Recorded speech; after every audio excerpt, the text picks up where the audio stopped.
আজ রান্না করবো স্টাফেড আলু। আপনারা তো নিরামিষ স্টাফেড আলু খেয়েছেন, কিন্তু এইভাবে একবার বানিয়ে খেয়ে দেখবেন। রুটি, পরোটা, লুচি সবার সাথে একদম জমে যাবে, জাস্ট ফাটাফাটি।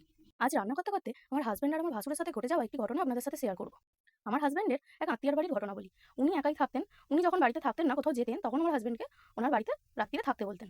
সেরকমই একটি দিন আমার হাসব্যান্ড গেছে আমার ভাসুরকে নিয়ে ওখানে শুতে। তো আমার হাসব্যান্ড মোটামুটি ওখানে ব্যাপারটা জানে। তো ও শুয়ে পড়েছে। ও আমার ভাসুরকে বলেছে, "চলে আয় শুয়ে পড়।" ওদের দুটো ঘর। একটা ঘরে টিভি আর একটা সিঙ্গেল বেড আছে, আর একটা ঘরে শোকেস, আলমারি, খাট যেরকম একটা ঘরে থাকে সেরকম যাবতীয় জিনিসপত্র আছে। আমার ভাসুর কি করেছে, যে ঘরে টিভি আছে সেই ঘরে টিভিটা চালিয়ে বসে, বসে দেখছে। লাইটটা ঘরের অফ, টিভিটা চলছে।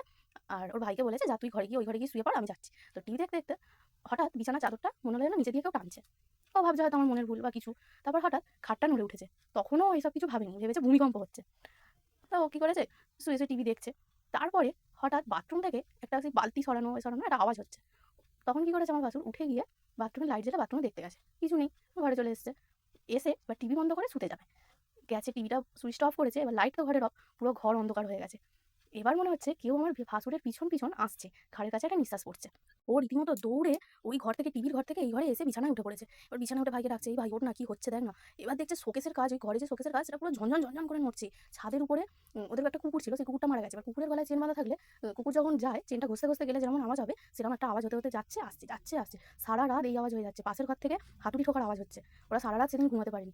এই ঘটনাটা ওরা আমার সাথে শেয়ার করেছে, তাই আপনাদের সাথে শেয়ার করলাম। ঘটনাটি যদি আপনাদের ভালো লাগে কমেন্ট করে অবশ্যই জানাবেন। চলুন, গল্প করতে, করতে রান্না তো প্রায় শেষ। দেখি মেয়ে খেয়ে কি বলে। ভিডিওটি যদি আপনাদের ভালো লাগে তাহলে লাইক, শেয়ার করে দেবেন।